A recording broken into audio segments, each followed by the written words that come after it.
Hello, hello, hello.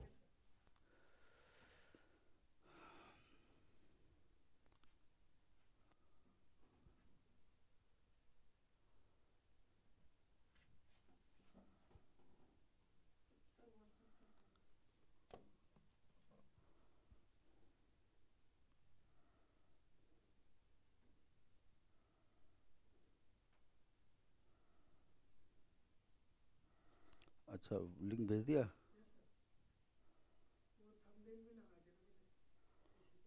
अच्छा,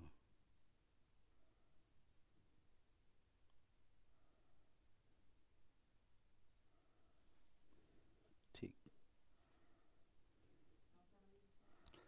Now, in the previous lecture, we discussed about Australia. Now, New Zealand.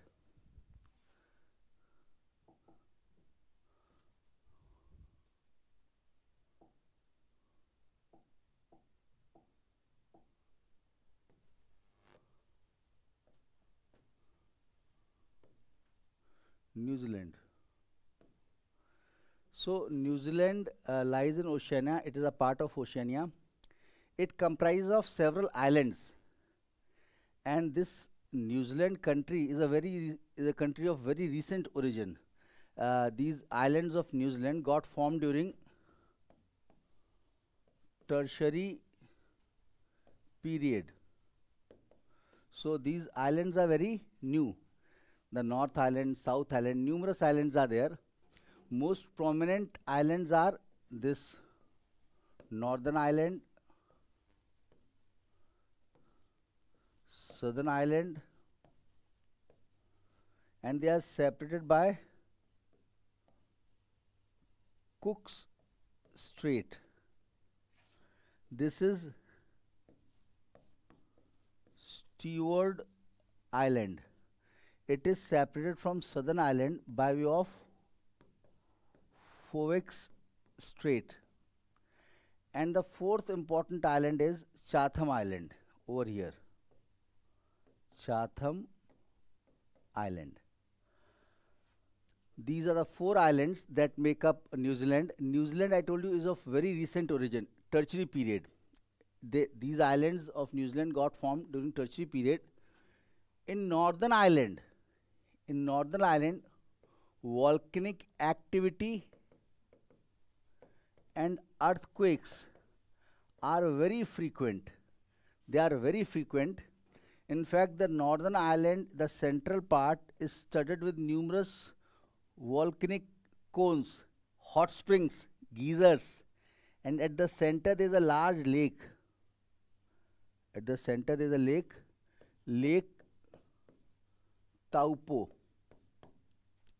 The central part of Northern Ireland is having these volcanoes are active, hot springs, geysers, earthquakes are very frequent, volcanic activity is there. Central part is studded with numerous volcanic cones, hot springs, geysers, and earthquake is also very common, very frequent in Northern Ireland.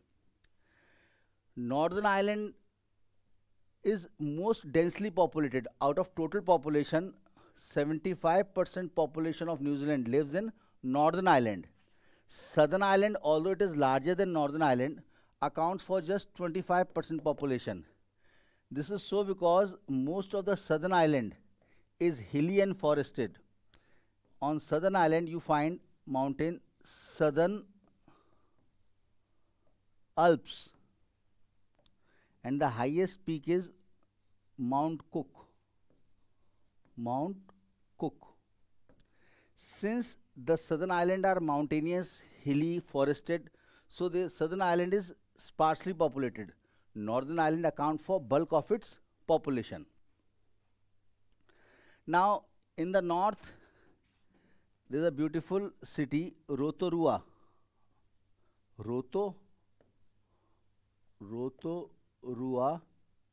It is the principal habitat of Aborigines of New Zealand. These Aborigines of New Zealand came from Tahiti in 13th century AD, and Rotorua is also famous for hot springs and geysers. See, I told you geothermal energy. Iceland is the largest producer of geothermal energy because it lies on mid-Atlantic ridge. New Zealand comes second in terms of geothermal energy.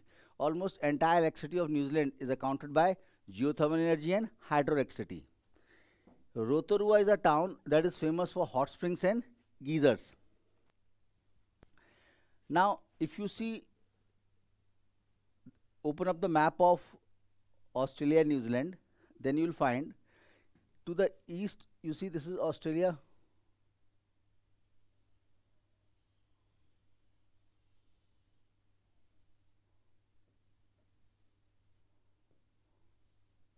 Along the eastern coast of Australia, there is East Australian Current. East Australian Current. Under the impact of westerlies, it turns eastward, and these south, this East Australian Current turns eastward, and it becomes South Pacific Current. And this current causes heavy rainfall on the western part of New Zealand. Since eastern part of New Zealand lies in the leeward side of volcanic cones in the north, and in southern Alps is having steep edge towards west, and it gently slopes towards east. So what happens because of these westerlies? This western part of New Zealand receives copious rainfall. As it receives copious rainfall, western part of New Zealand is famous for dairy farming, and eastern part, which lies on the leeward side, this eastern regions are famous for sheep rearing. They are famous for sheep rearing because sheep require arid climate and milch kettles require cool humid climate. New Zealand is having the distinction of having the most suitable climate for milch kettles. Temperate, cool, humid climate. See New Zealand, it is an island surrounded by water bodies on all sides. It is having oceanic climate. Oceanic. Since it is surrounded by water bodies on all sides, maritime influence is there. And as a result of maritime influence, the extremes are avoided. Temperature range is very low because throughout the year it receives rainfall. Mostly it is surrounded by ocean. It is having oceanic climate, maritime climate. So because of moisture, the extremes are avoided and there is little temperature difference. Precisely, it is having cool, temperate, humid climate. So which is ideally suited for milch kettles. This humidity is more in the western part and eastern part is dry. So sheep rearing is important in the eastern part. Now what we see in New Zealand, if you see as you move southward, you move towards poles, temperature goes on decreasing as we move southward. But rainfall goes on increasing as we move southward, and as we move east to west, rainfall goes on increasing. So this was the climate, about the climate of New Zealand. In terms of population, if you see 80% population of New Zealand is English and 13.8% is Aborigines. Aborigines. Original inhabitant. Maoris. They are known as Maori. Basically, they came from Tahiti in 13th century AD and got settled over here. And these Maoris are known as Aborigines. They are the Aborigines, original inhabitant. 80% population is English, 100% literacy. Literacy rate is very high. Urbanization rate is also very high. Auckland happens to be the largest city. Now, let us discuss some other aspects. This is known as Auckland Peninsula. This is having Mediterranean climate. So it is very suitable for citrus fruits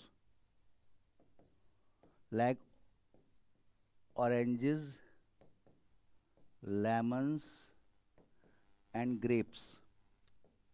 I told you Mediterranean climate is characterized by two layered vegetation, trees and shrubs. Grasses are absent. There's only why grasses are absent. I told you Mediterranean climate is characterized by wet winters and dry summer. Since summers are dry, so grasses having short root, they cannot survive. So, so grasses are not found. So dairy farming is not important.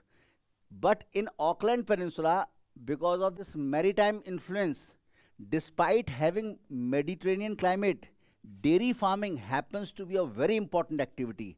It's the only place in the world where Mediterranean climate is having dairy farming. Otherwise, Mediterranean climate does not have dairy farming because it is such a climate where the vegetation has developed sclerophyll characteristics, sclerophyll to withstand the aridity of summertime. Summers are dry and short grasses having short roots, they cannot survive. But here, because of maritime influence, despite Mediterranean climate, dairy farming is very important activity.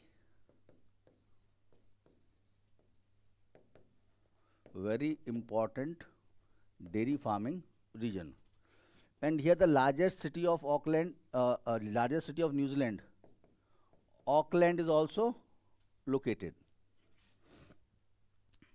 Now, if you see, there are certain important rivers, like the longest river of New Zealand, that is Waikato. Then another important river of New Zealand, Wanganui. And the largest voluminous river, River Clutha. It is the largest, most volume. Now I told you the middle part, the central part of Northern Ireland is studded with various volcanoes. Lake Taipo is also there, various volcanoes and geysers and hot springs are there, isn't it? In the southwestern part, this part, this region of New Zealand is known as Taranaki Plain. It has the distinction of highest density of milch cows in the world. It is having the highest density of milch cows. Dairy farming, very important. Fertile soil, adequate rainfall of the fertile volcanic soil of Taranaki Plain, adequate rainfall has enabled it to become the world's most important dairy farming region. Now, if you see in Northern Ireland,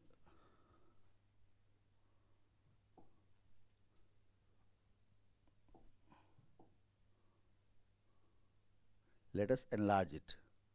Northern Ireland.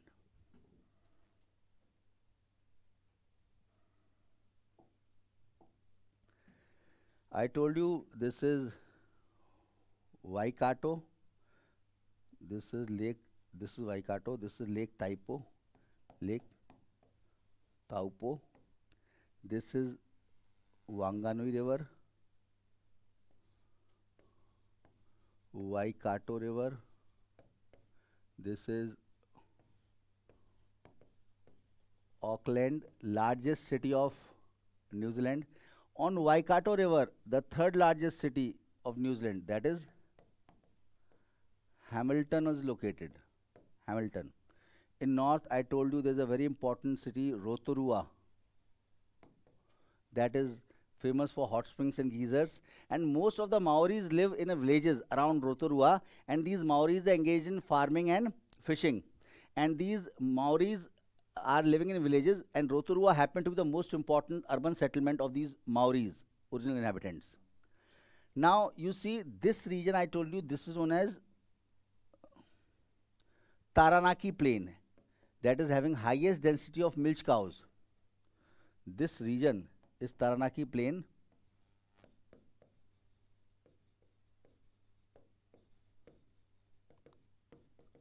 Famous for milk cow. Here the chief city is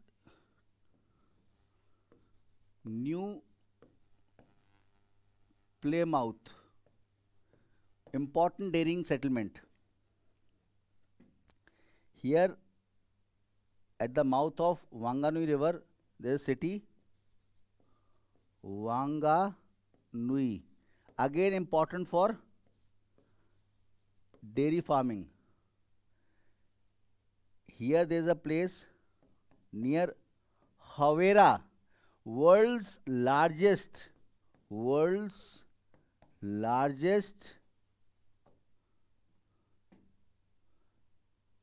milk products producing plant is located. World's largest world's largest milk products, that is dairy ingredients, milk products producing plant is there near Havera. So New Plymouth is the largest settlement of Taranaki region. It is the most important dairy farming settlement. Havera is important. Near Havera, world's largest plant is there. Wanganui is famous for dairy products. And then Palmerston. Palmerston, again famous for dairy products. I told you on the western side rainfall is heavy because this numerous volcanic cones, they act as an orographic barrier for westerly winds and cause rainfall on the west. The eastern part, this bay is known as Hawke's Bay, and this region is known as Hawke's Bay region. It is known for award-winning wines, wine-making center, famous for award-winning wines. This Hawke's Bay region is having two parts. One is hilly region, hilly part, and second is plain. In hilly regions, this Hawke's Bay region, there are two parts. One is hilly. On hilly region, sheep rearing is very important. And on plains, in the plain part of this Hawke's Bay region, here horticulture, orchards, and wine yards are important. In Hawke's Bay region, some part is hilly. In hilly region, sheep rearing is very important. In that part which is plain, here horticulture, vineyards, and orchards are located. The principal city and principal port of this region is Napier, and near it lies a smaller city, slightly smaller, known as Hastings. Napier is the largest port and largest city on this bay, and second is Hastings. The capital of New Zealand is located here on the coast, Wellington. So this is all about Northern Ireland. In Northern Ireland, Taranaki Plain, Auckland Peninsula famous for dairy farming, and this New Plymouth, largest settlement, most important dairy farming center, and then this near Havera, largest milk plant, Wanganui, milk product center, Palmerston. This is Palmerston, Palmerston, important dairy farming product center. Now, let us come on to Southern Hemisphere. Southern Hemisphere. If you come to Southern Hemisphere,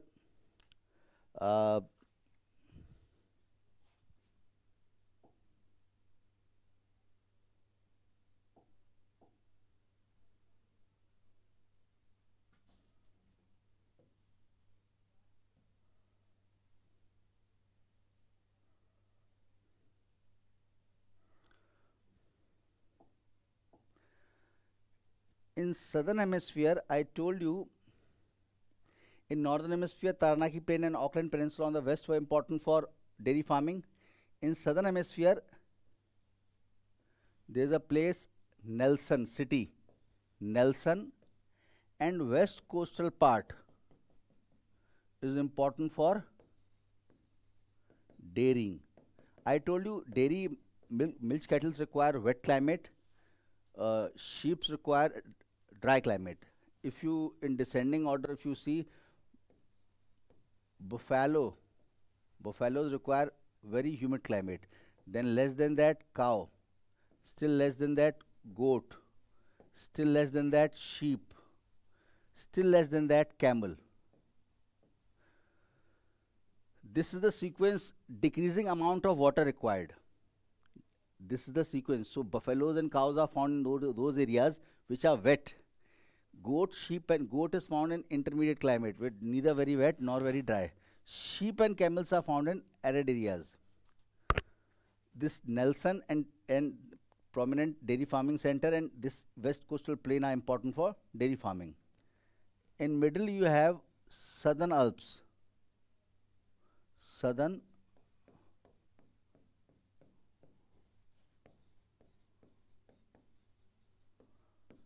Alps are higher than volcanoes of northern island. Mount Cook, highest peak.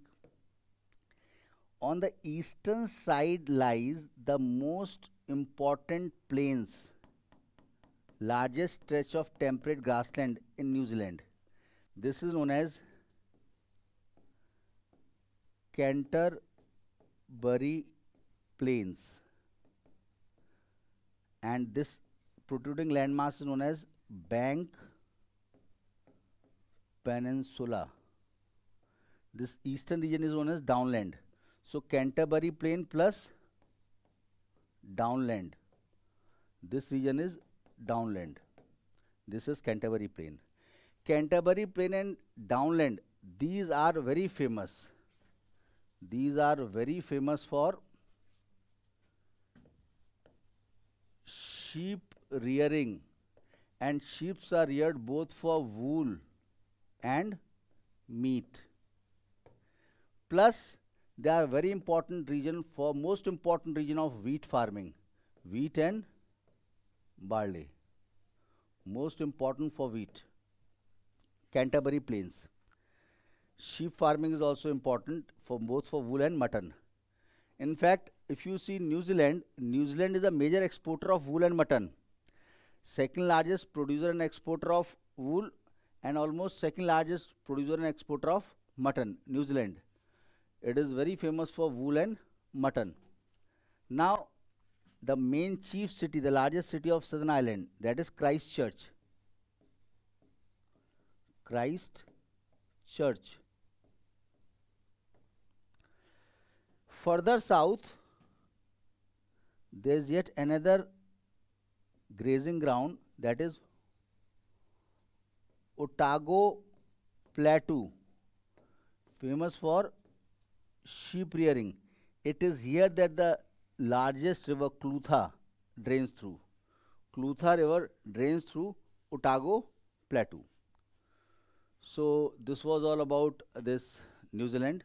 It is not much about it. So you have to remember these things. Now we have done with Australia and New Zealand. Now we'll move on to Asia.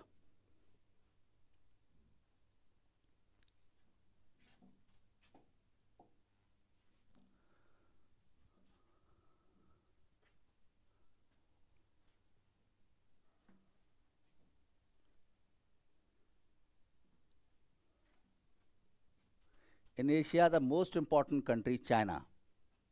Basically, China is overtaking USA, both as economic power and military power. And China is very important. China has traditionally been very important along with India, but now China has moved far ahead as compared to India. China is far ahead. So, open up the atlas of, open up the map of Asia. Open the map of Asia.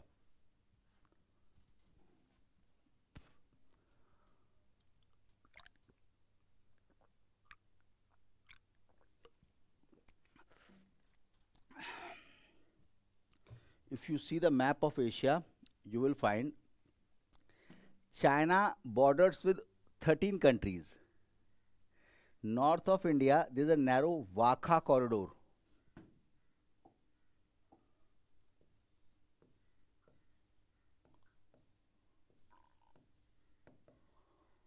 Through which Afghanistan borders with China. Very short border. Afghanistan shares border with India also through Wakha corridor. In Baltistan, Gilgit and Baltistan region, that is under illegal occupation of Pakistan. That actually belongs to India. In Baltistan, Gilgit-Baltistan region, Afghanistan shares border with India along Wakha corridor, and narrow border of Afghanistan also touches with China. Then you can see Tajikistan, Kyrgyzstan, Kazakhstan, Mongolia, Russia. Amur River forms the border of China and Russia for large part. Russia, North Korea, Vietnam, Laos, Myanmar, India, Bhutan, Nepal. So these are the countries that border China. Afghanistan, Tajikistan, Kyrgyzstan, Kazakhstan, Russia, North Korea, Vietnam, Laos, Myanmar, India,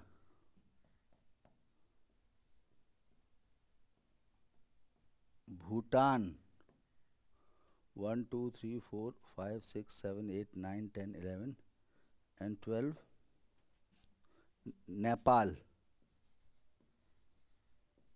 Which one country is missing? Afghanistan, Tajikistan, Kyrgyzstan, Kazakhstan, Russia, North Korea, Vietnam, Laos, Myanmar, India, Bhutan, Nepal. It should be 13. It is only 12. Somewhere Afghanistan, Tajikistan, Kyrgyzstan, Kazakhstan, Russia, Mongolia. We are skipping Mongolia. Huge border of Mongolia. 13th is Mongolia. So these are the countries that border China. Now you see China has very long land frontier as compared to its coastline. In India also land frontier is far more than coastline. Now area wise, Russia is the largest, much larger than other, 17 million square kilometer. Second is Canada, 9.9 million square kilometer. Third, at times they places USA, at times they places China. It is 9.7 million square kilometer. Fourth, China, 9.5 million square kilometer. When Alaska is not added to USA, then China becomes larger. But if you add Alaska, then USA is larger than China. Fourth largest, and China is largest Asian country. If you exclude Russia, China is largest Asian country. Now China, there is a unique system of administration. There is a unique system of administration. So that will become clear once you see this map of China. Your understanding will enhance about China. In China, we will discuss when we will discuss China elaborately. You will see कि names are different. In China, basically spellings, what we spell and what they spell, they are different. It is not so clear.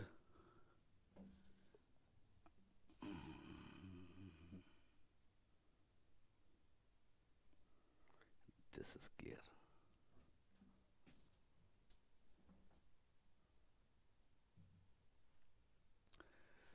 Now, if we see the administration of China, then we must know the administrative regions. Administrative regions of China. China overall, it has 33 administrative units. Overall, 33 administrative units are there, out of which 22 are provinces, completely under the control of Chinese authority, Chinese Communist Party, 22 provinces. 5 municipalities, again completely under the authority of Central Communist Party. 4 municipalities, 5 autonomous regions. Now these are those regions, for the namesake they have been called autonomous, but Chinese government is committing huge atrocities on the natives of these regions. We'll discuss.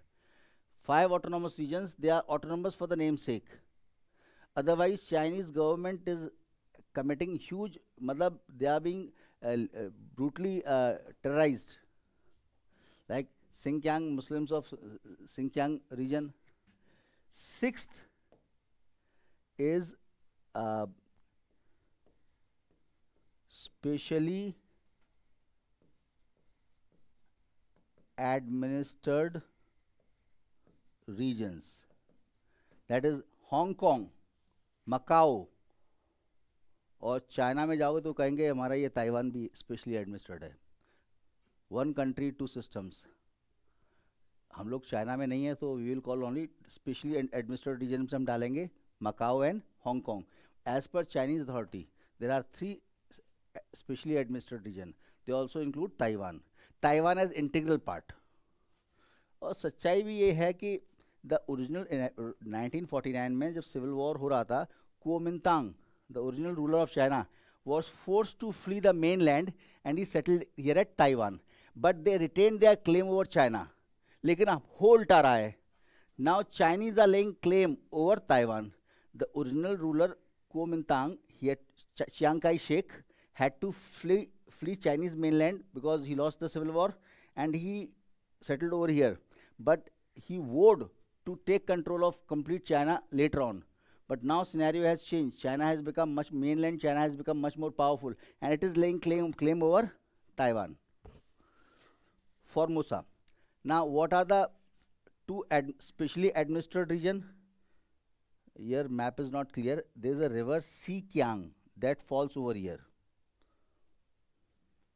I am making it large. Sikiang. This is the river. It falls by Pearl River Delta. This is the mainland. This is the mainland. This is water body. Now this is a triangular shape. Here Macau is located. Here Hong Kong is located, and at the head Canton, also known as Guangzhou, where we have our own consulate, business headquarter of India. So these 3 rivers, this is Macau on western side, these 3 cities, Hong Kong on the eastern side of Pearl River Delta. If you see here, here is Hong Kong, here is Macau, and here is Canton. So these 2, Macau and Hong Kong are the 2, Macau and Hong Kong are the 2 specially administered region. 5 autonomous region. First is Xinjiang or Xinjiang. We also call it Xinjiang or Xinjiang, where Uyghur movement is going on. huge atrocities on Muslims are being committed by the Chinese authority, and they are not allowed to hold beard, and they are not allowed to go to mosque, and they are given special treatment. Uh, they are basically tortured, and mosques have been destroyed, and China is committing huge atrocities in this province. Then Xinjiang, which we call as Tibet. Now we are discussing autonomous regions. Xinjiang, Tibet, Nil Mongol, also known as Inner Mongolia.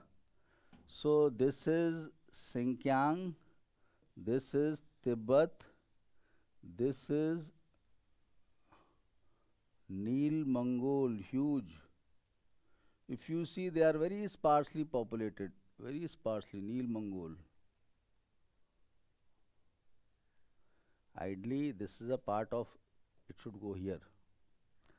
And then Ninzia.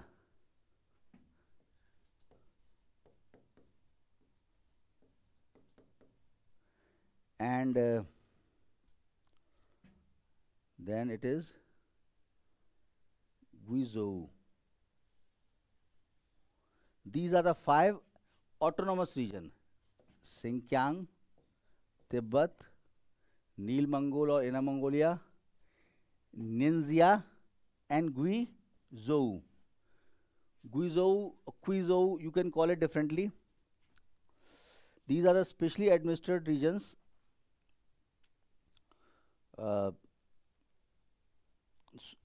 See. No, this is not. ये नीचे वाला. This is Guangxi, not it. This Guangxi. Guangxi especially, this is autonomous region. It is Guangxi. Guangxi or Guangxi. It is also known as Guangxi. Not this. 5th is this. Guangxi or Guangxi. I must name it separately. Specially administered region. Xinjiang, Tibet. क्यों अभी रुकी है?